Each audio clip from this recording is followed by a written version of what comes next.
Setiap hari kita dihadapkan dengan pilihan. Karena tanpa disadari, teknologi telah mengubah tiap momen kehidupan.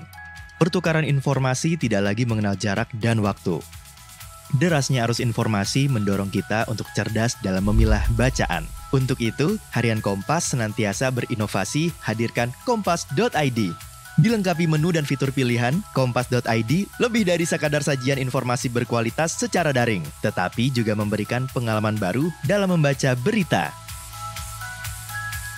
Menyajikan informasi berdasarkan fakta dan data akurat sebagai referensi terpercaya, kompas.id berikan kemudahan dalam menikmati sajian berita terkini, menemani dalam kebersamaan untuk ciptakan gagasan kreatif.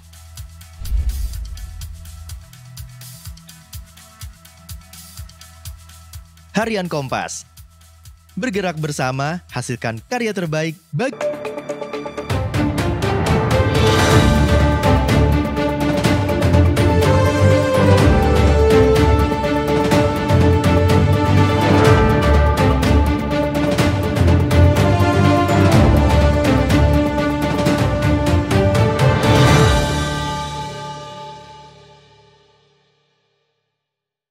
Webinar Cendekiawan Berdedikasi Kompas yang kita selenggarakan dalam rangka hari ulang tahun Harian Kompas yang ke-56 tahun 2021, dan webinar ini sudah kita selenggarakan sejak tanggal 22 Juni yang lalu dalam sebuah rangkaian, dan kali ini terasa istimewa karena bertepatan dengan hari ulang tahun Harian Kompas. Dan pada kali ini kita juga akan menampilkan dua cendekiawan yang kemudian akan menjadi pembicara pada siang hari ini. Dua cendekiawan berdedikasi Kompas tahun 2021 itu siapa? Kita tunggu nanti akan dijelaskan. Dan sebelum itu, saya akan mengundang pemimpin umum Kompas, Mas Lili Utama, untuk menyampaikan pengantar dan menceritakan tentang cendekiawan berdedikasi yang sudah diadakan oleh Harian Kompas sejak tahun 1998. Mas Lili, silakan Mas Lili. Terima kasih Mas Tra. Assalamualaikum warahmatullahi wabarakatuh. Salam sejahtera bagi kita semua. Salam sehat. Bapak, Ibu, dan rekan-rekan semua yang kami hormati. Harian Kompas pada hari ini, tanggal 28 Juni, merayakan hari ulang tahunnya yang ke-56. Acara penganugerahan cendekiawan berdedikasi ini merupakan salah satu rangkaian kegiatannya yang rutin kami laksanakan sejak tahun 2008. Cendekiawan adalah orang yang memiliki sikap hidup terus-menerus, meningkatkan kemampuan berpikirnya untuk mengetahui atau memahami sesuatu. Mereka tidak bersembunyi di balik tembok atau menampakkan arogansi ilmiah, tapi justru membagi kebijaksanaannya, mencerahkan masyarakat dan negeri. Kata berdedikasi kami sematkan karena para cendekiawan pun tidak larut dalam arus ingar-bingar popularitas atau uang dalam berjuang. Tanpa kenal lelah, meski kerap bekerja dalam sepi, mereka mencurahkan pikiran untuk memperbaiki keadapan masyarakat. Mendiang Bapak Jakob Utama sering mengingatkan juga kepada ruang redaksi agar terus mendekatkan jarak dengan para cendekiawan. Harapannya, hasil-hasil kerja penelitian para cendekiawan atau peneliti dapat lebih banyak diakses serta dipahami masyarakat awam. Penghargaan ini juga sebagai wujud terima kasih karena para cendekiawan juga ikut bergulat bersama Kompas menyumbangkan pikiran dan karyanya melalui rubrik opini dengan mengurai berbagai persoalan yang terjadi di negeri ini. Memberikan arah, menemukan jalan baru, atau menembus kebuntuan. Kompas merasa sungguh terhormat bisa memberikan penghargaan cendekiawan berdedikasi ini. Semoga penghargaan kecil ini bisa sedikit memberi arti dan terus mendorong semangat para cendekiawan yang tak pernah kenal lelah berbakti bagi negeri. Dengan segala kerendahan hati, kami mengucapkan terima kasih banyak dan salam hormat. Wassalamualaikum warahmatullahi wabarakatuh. Tepuk tangan. Terima kasih Mas Lili Utama untuk pengantarnya. Dan seperti yang disampaikan oleh Mas Lili, ada dua tokoh, dua cendekiawan berdedikasi tahun 2021 ini yang akan menerima penghargaan dari Kompas.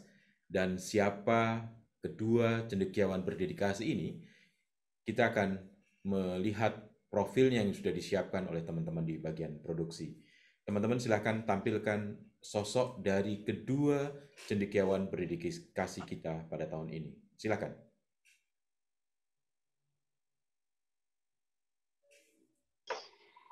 Lahir di Sengkang, Sulawesi Selatan 14 Juli 1940, Dr. Nafsiah Boy, SPA, MPH, menyelesaikan pendidikan strata 1 di Fakultas Kedokteran Universitas Indonesia pada tahun 1964. Ia lulus sebagai dokter spesialis anak dari kampus yang sama tahun 1971.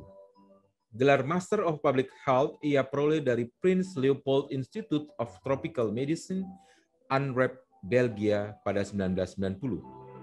Dr. Nafsiah Boy mengawali karir sebagai kepala rumah sakit umum di Ende pada 1964 hingga 1968.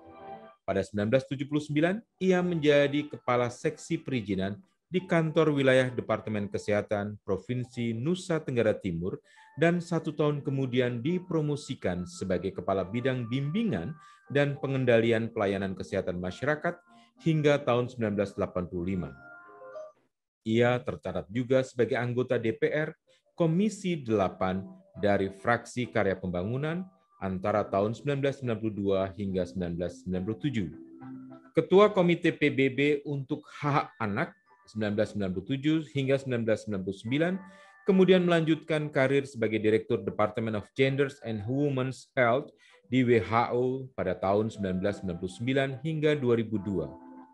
Ia menjabat Sekretaris Komisi Penanggulangan AIDS Nasional tahun 2006 hingga 2012 dan dipercaya sebagai Menteri Kesehatan pada era Presiden Susilo Bambang Yudhoyono pada 2012 hingga 2014. Ibu dari 3 anak ini telah menghasilkan lebih dari 70 karya tulis dalam bahasa Indonesia dan bahasa Inggris. Berbagai penghargaan diraihnya, yaitu Ramon Magsaysay Foundation Award for Government Service dari Ramon Magsaysay Foundation Filipina tahun 1986. Pada 1989, ia dianugerahi Satya Lencana Bakti Sosial dari Presiden Republik Indonesia. Istri dari almarhum Brigadir Jenderal Purnawirawan Dr. Ben Boy ini juga mendapatkan penghargaan dari Fellow of the Australia Indonesia Institute pada 1993 dan Asia HR Congress pada 2008.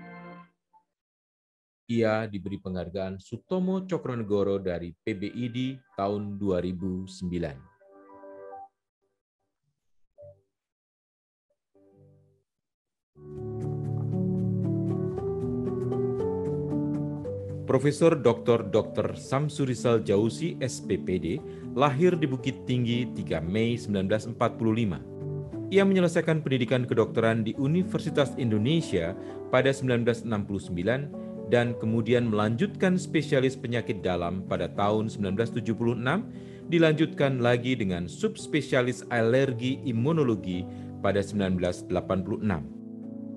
Gelar doktor ia peroleh dalam bidang imunologi dari Fakultas Kedokteran Universitas Indonesia pada 1999. Profesor Dr. Samsurizal Jausi mengawali karir sebagai anggota staf bagian alergi imunologi di Klinik Bagian Penyakit Dalam Fakultas Kedokteran Universitas Indonesia, Rumah Sakit Cipto Mangunkusumo.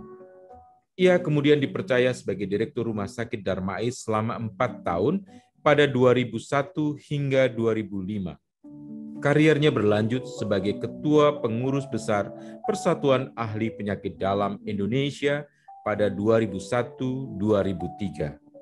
Ia menjadi Guru Besar Tetap Ilmu Penyakit Dalam Fakultas Kedokteran Universitas Indonesia sejak tahun 2004.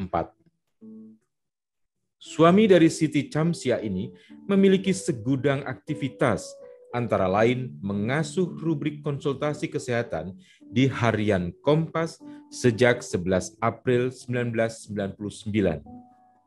Mendirikan Yayasan Pelita Ilmu dan Ketua Gerakan Nasional Meningkatkan Akses Terapi HIV/AIDS.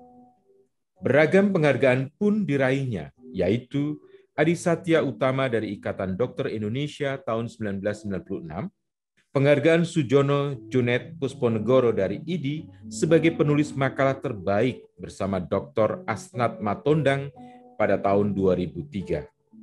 Penghargaan dari Badan Narkotika Nasional untuk perorangan yang bekerja di bidang penanggulangan narkoba pada tahun 2005.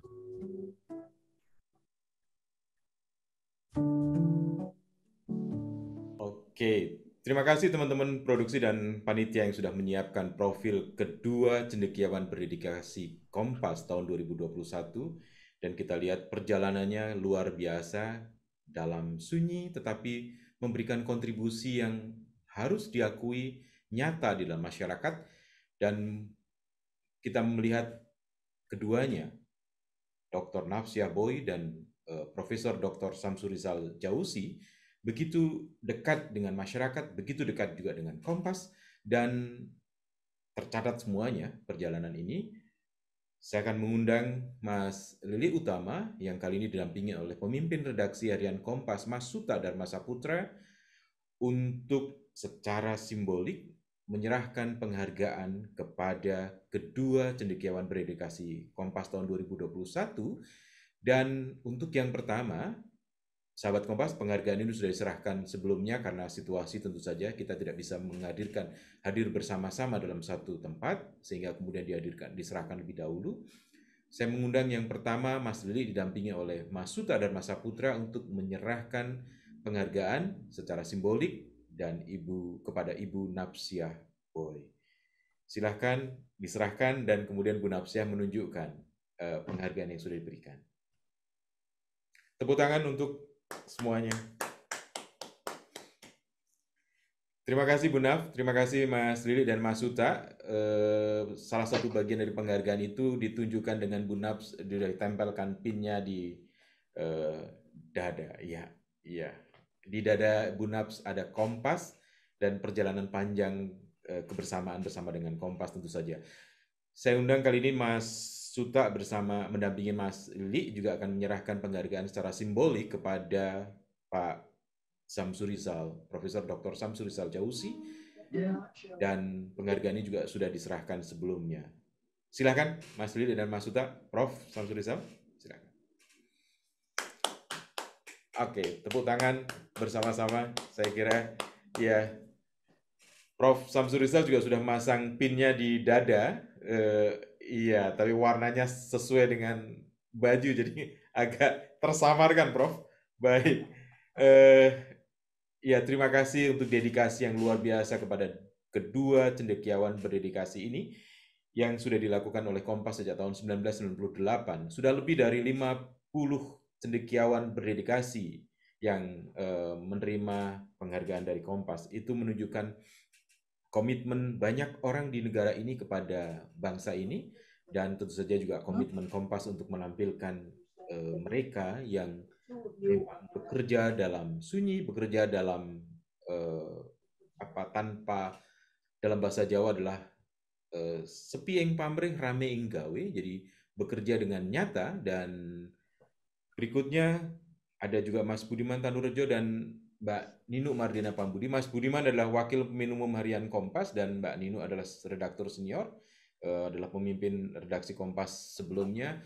Saya mengundang Mas Budiman, Mbak Ninu, Mas Suta, dan Mas Lili untuk berfoto bersama dengan kedua cendekiawan berdedikasi kita. Jadi foto di tempat masing-masing, dan teman-teman silahkan untuk mengambil fotonya. Saya hitung 1, 2, 3. Foto yang kedua adalah di UNAF dengan para pimpinan Kompas lebih dulu. Nanti kemudian Prof. Samsurizal. 1, 2, 3. Kemudian yang ketiga, Prof. Samsur Rizal dengan para pimpinan Kompas. 1, 2, dan 3.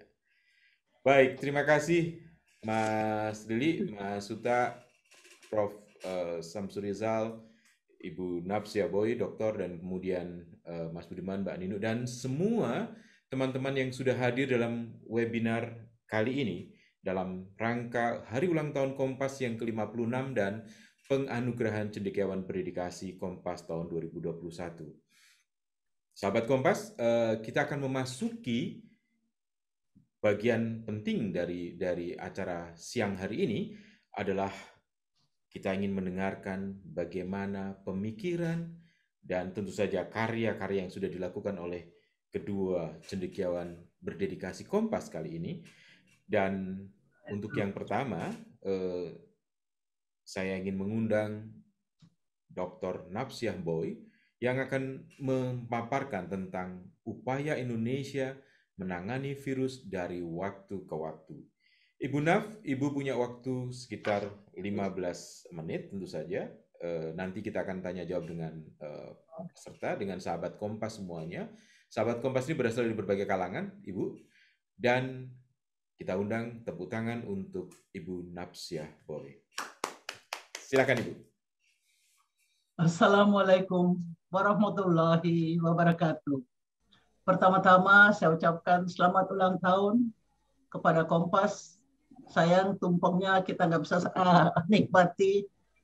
Sebenarnya bisa dikirim pakai ojek kok Pak. Kuenya juga bisa.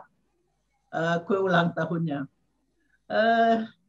Saya juga mengucapkan terima kasih yang setinggi-tingginya kepada Kompas. Mas Lili tadi saya lupa sapa Pak. Atas penghargaan yang sangat prestisius ini. Suatu kehormatan besar yang tidak pernah saya mimpikan atau saya harapkan. Apalagi hari ini disampaikan bersama dengan Profesor Samsur Rizal, Profesor Doktor yang saya kenal betul, teman seperjuangan sejak lama, sejak AIDS itu masih menjadi momok sampai kepada sekarang sudah bisa diberikan pengobatan dengan gratis. Saya yakin bahwa suami saya almarhum hadir dan ikut bangga oleh karena sebenarnya dia itu sahabat Kompas yang beneran. Nggak pernah ada hari yang dia tidak baca Kompas. Dan dia itu konco kental dengan pimpinan dan pendiri Kompas seperti Mas Oyong, Mas Yakob, dan teman-teman lain. Jadi sekali lagi kepada mereka juga saya ucapkan terima kasih yang sebesar-besarnya. Tetapi ya there is no free lunch ya Pak ya. Saya disuruh paparan, maka saya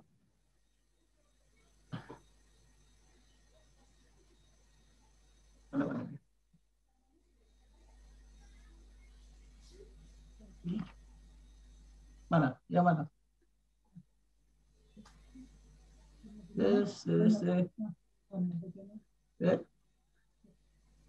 Oke. Saya diminta memaparkan pengalaman Indonesia menangani penyakit virus dari waktu ke waktu. Dalam waktu yang singkat ini, saya pilih beberapa penyakit saja, yaitu penyakit virus yang dinyatakan oleh WHO, masalah kesehatan, public health concern, bahkan sampai pandemi, yaitu dengue, HIV, virus influenza, dan virus corona, yang sampai sekarang masih masalah bagi kita di Indonesia. Kita akan bahas aspek kesehatan masyarakat, karena itu saya lebih menekankan pada cara penularan, pencegahan, penanggulangan, dan tidak bahas gejala-gejala dan pengobatan klinis. Pertama adalah dengue. Dia sudah berada dengan kita selama 50 tahun. Tahun 1968 kita sudah ada program nasional. Penularannya dari manusia ke orang lain melalui gigitan nyamuk Aedes. Dengue dinyatakan WHO sebagai masalah kesehatan di dunia karena selama beberapa dekade insiden meningkat secara signifikan. Penanggulangannya di Indonesia sudah berjalan selama 50 tahun dan tentu pencegahan yang paling efektif adalah pemberdayaan. Pemberdayaan keluarga, masyarakat, dan anak-anak, termasuk anak-anak sekolah, untuk membersihkan sarang nyamuk, bunuh jentik nyamuknya dan gigitan dan mencegah gigitan nyamuk. Dan akhir-akhir ini penelitian khusus Indonesia, Wolbachia, memandulkan nyamuk. Jelas bahwa upaya masyarakat tidak bisa berdiri sendiri, tetapi perlu dukungan penuh dan terus-menerus dari pemerintah daerah.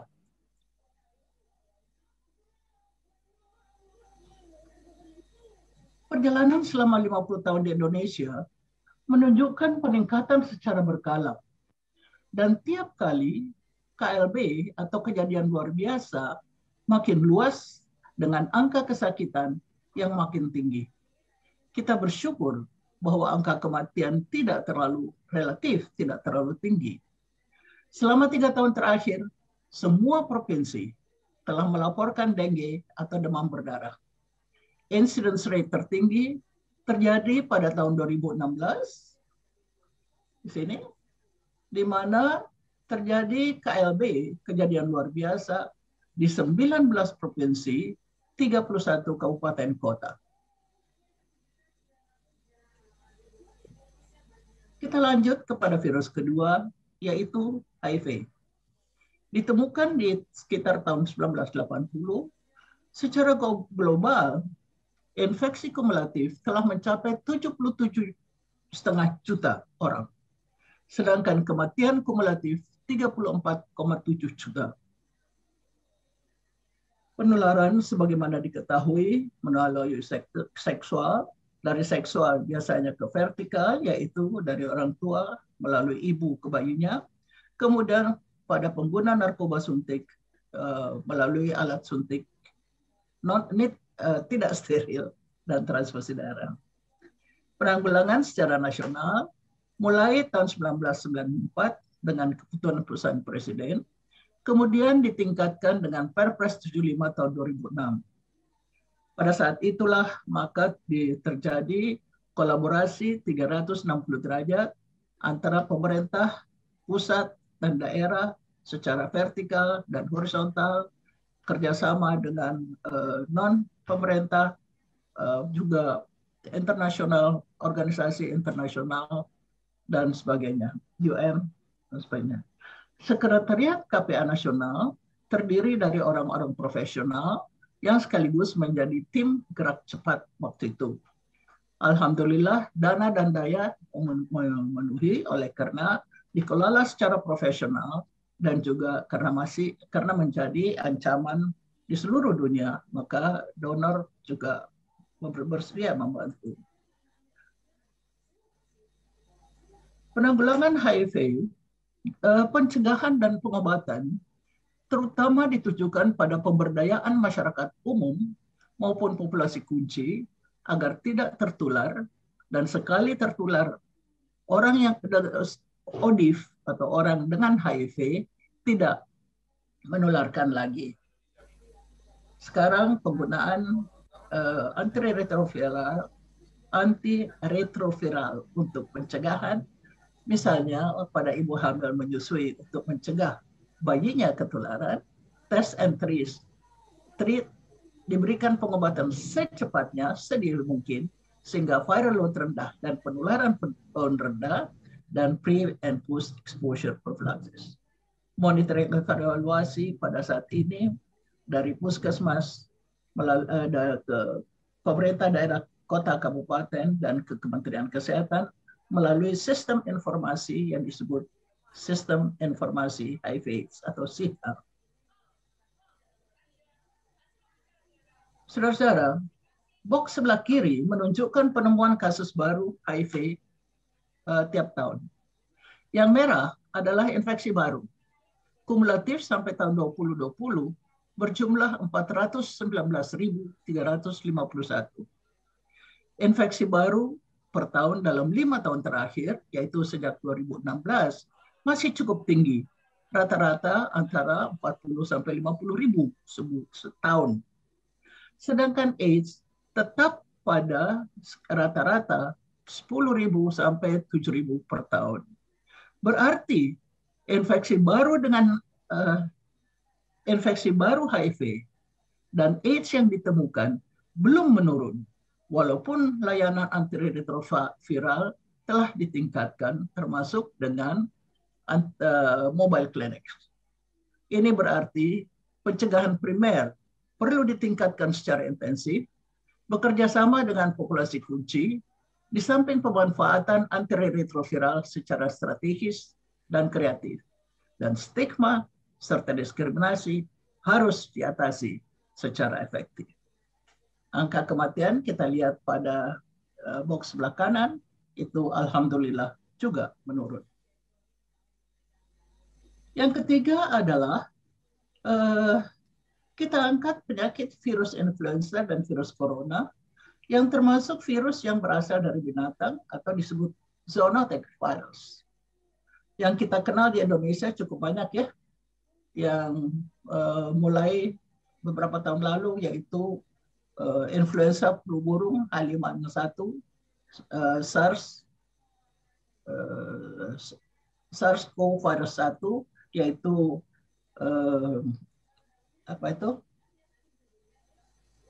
severe acute respiratory syndrome. Jadi yang membuat gejala-gejala pada pernapasan dan bisa kematian, semuanya bisa menyebabkan kematian. Kemudian Middle East Respiratory Syndrome yang muncul di Saudi Arabia, dan terakhir SARS-CoV virus kedua yang menyebabkan COVID-19. Sebagai contoh untuk penanganan epidemi flu burung yang case fatality rate-nya, angka kematiannya sangat tinggi, kita lihat di Indonesia sampai 80%, walaupun di dunia 60%, walaupun sebenarnya jumlahnya tidak terlalu banyak.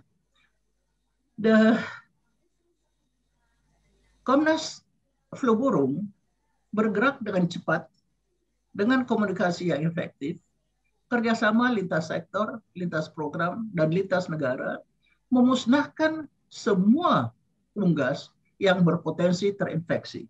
Kita mungkin masih ingat betapa itu menimbulkan kehebohan dan resistensi dalam masyarakat ketika burungnya, ayamnya, semua disuruh bakar. Penanggulangan penyakit menular atau pandemi, penularan penyakit virus yang beruntun muncul pada awal abad ke-21, menyebabkan anggota WHO mendesak agar WHO segera mengeluarkan aturan untuk mencegah dan melindungi dunia dari penyebaran penyakit secara global dengan respons kesehatan masyarakat. Ini kemudian dikenal sebagai International Health Regulation 2005. Munculnya MERS-CoV virus pada tahun 2011 merupakan ancaman untuk Saudi Arabia, dan Muslim di seluruh dunia yang tentu sangat berbahaya kalau naik haji, sehingga ditanggapi secara efektif dengan kerjasama negara-negara OKI. Kebetulan bahwa saya waktu itu Menteri Kesehatan dan saya Ketua Menteri Kesehatan Organisasi Kerjasama Islami. Di Indonesia, IHR International Health Regulation 2005 ditindaklanjuti dengan pembentukan Komnas Zoonosis dan penguatan sistem kesehatan masyarakat, yang sebenarnya kita sudah manfaatkan dan dinikmati selama ini. Karena Arab Saudi memang kaya raya, para donor OKI juga banyak yang kaya raya, maka ini cepat sekali MERS-CoV virus cepat sekali teratasi dengan tidak terlalu banyak dampak. Tetapi kita di Indonesia sudah sudah terlanjur atau sudah bersyukur bahwa terjadi sistem penguatan sistem kesehatan masyarakat di negara kita. Antara lain saya ingat pada tahun 2014 kita ada sistem surveillance virologis yang tersebar di 44 laboratorium di seluruh Indonesia. Kita punya 49 kantor kesehatan pelabuhan, KKP, baik udara maupun laut, dengan 2.000 personil terlatih untuk menjaga masuknya penyakit-penyakit dari negara-negara lain ke Indonesia melalui pelabuhan udara ataupun pelabuhan laut. Kemudian Rumah Sakit Penyakit Infeksi Profesor Sulianti Saroso kita lengkapi dan dilatih lagi, ditingkatkan kemampuannya dengan SDM terlatih untuk merawat pasien infeksi kapan saja ada penyakit infeksi yang baru.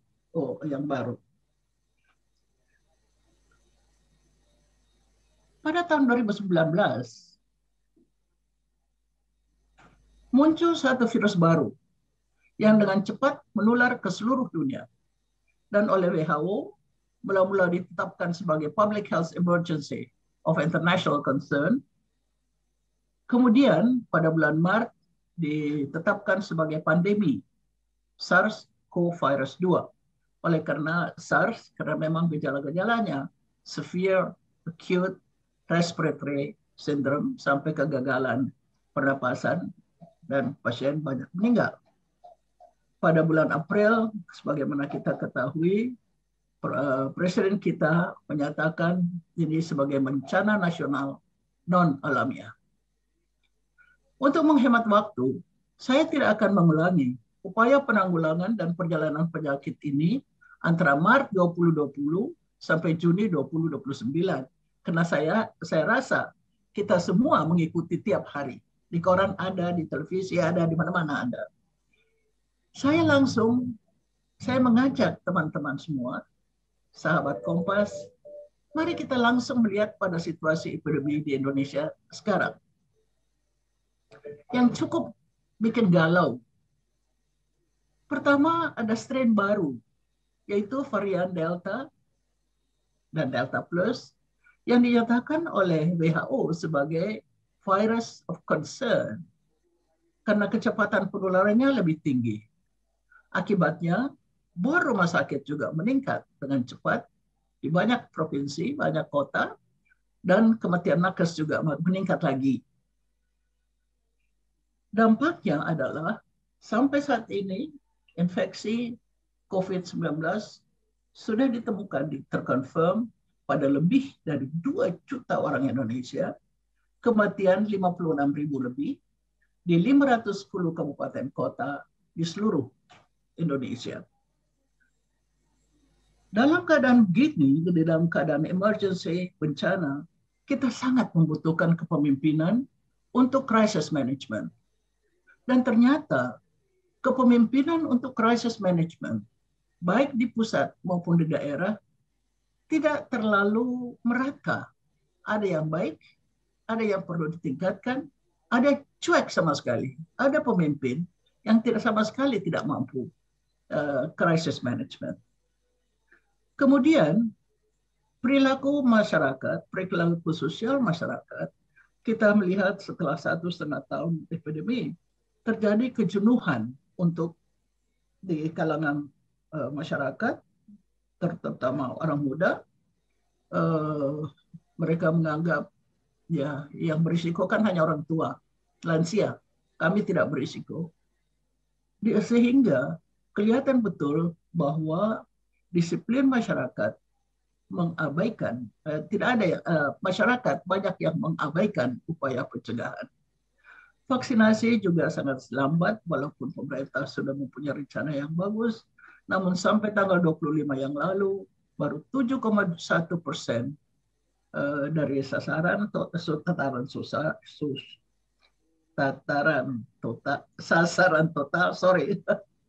sudah vaksinasi 2 kali, sehingga memang perlu dipercepat.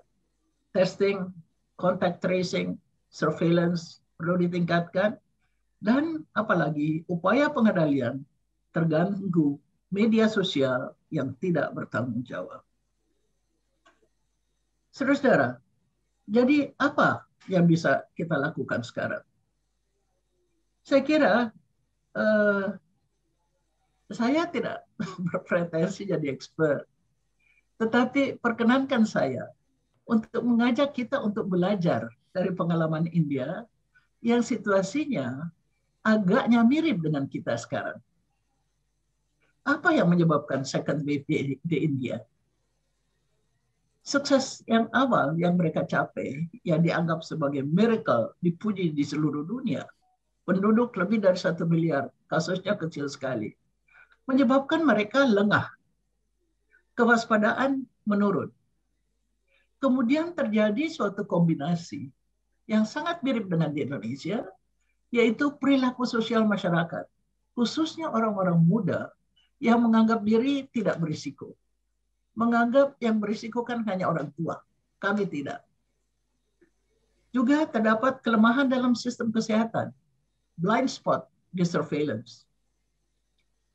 Juga terdapat sikap atau keputusan beberapa pemimpin di India, di pusat dan daerah, di mana ada yang politisasi, antara lain membiarkan ada pembiaran, kerumunan pilkada, bahkan ada, saya lihat video dari seorang gubernur yang mengatakan tidak perlu pakai masker, dan ada lagi yang terlalu membesar-besarkan herd immunity.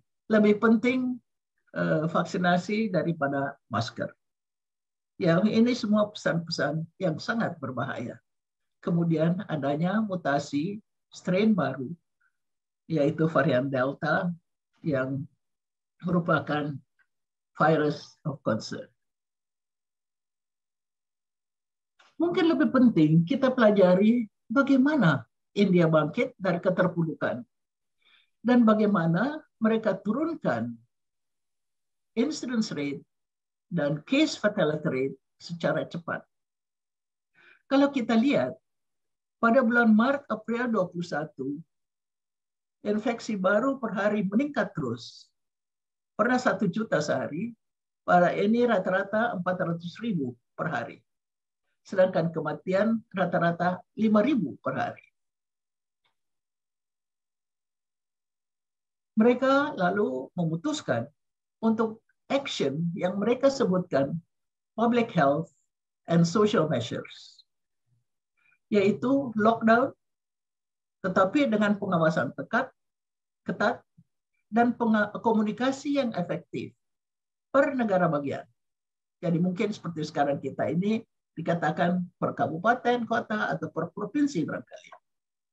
Testing dan penguatan sistem kesehatan dengan testing, contact tracing yang langsung ditingkatkan 1-2 juta per hari, surveillance ditingkatkan, mereka yang positif harus diisolasi dan karantina ketat. Juga vaksinasi dipercepat, sebagaimana kita ketahui India produsen vaksin, sehingga dia bisa meningkatkan dengan cepat. Dan ternyata risk communication dan pemberdayaan serta peran aktif masyarakat membuahkan sukses. Hasilnya pada bulan Juni, yaitu 24 Juni kemarin, infeksi baru sudah turun menjadi 50.000 orang per hari, dan kematian turun dari 5.000 menjadi 1.200 orang per hari. Dan karena lockdown tidak melebihi 6 minggu, maka mereka agaknya menyatakan dampak ekonomi untuk masyarakat masih bisa diterima. Tibalah kita pada kesimpulan. Indonesia sudah 50 tahun menghadapi penularan beruntun berbagai penyakit virus. Akan tetapi kita masih perlu waspada karena dengue makin meningkat dan meluas di Indonesia. HIV dan AIDS belum turun. Stigma dan diskriminasi terhadap populasi kunci ada kesan meningkat. Dan sedangkan COVID-19 masih meningkat dengan cepat. COVID-19 masih meningkat dengan cepat. Sorry, saya benar-benar terlalu berapi-api, jadi kering. Iya, silakan Ibu. Masih kira-kira 1-2 menit lagi, Ibu? Sure, saya biasanya tepat waktu kok, Mas. Ya.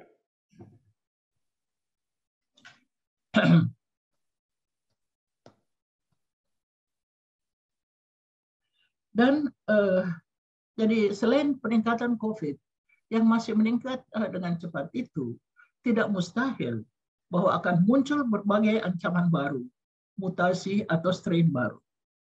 Dari pengalaman sendiri dan pembelajaran dari negara-negara lain, saya yakin kita bersama dapat mempertimbangkan action terbaik untuk meningkatkan kesiagaan dan health security bangsa Indonesia, yaitu dengan penguatan sistem kesehatan, dengan tim gerak cepat yang mempunyai hubungan langsung kepada para pemimpin di pusat maupun di daerah, koordinasi dan integrasi efektif lintas sektor, program, bahkan negara, sehingga terbentuk kerjasama atau kemitraan yang erat sebagaimana untuk prevent, detect, dan respons. Dan ketiga adalah kesiagaan dan keberdayaan masyarakat bersama private health care menghadapi. Catatan saya adalah, yang menarik adalah kita mesti belajar dari India, bukan hanya soal film ya Bu ya, tapi juga dalam soal penanganan pandemi COVID tentu saja. Kalau film ya kita udah banyak belajar di sana, tentu saja. Dan soal kepemimpinan menjadi kata kunci juga dalam penanggulangan pandemi, khususnya yang berangkat dari virus.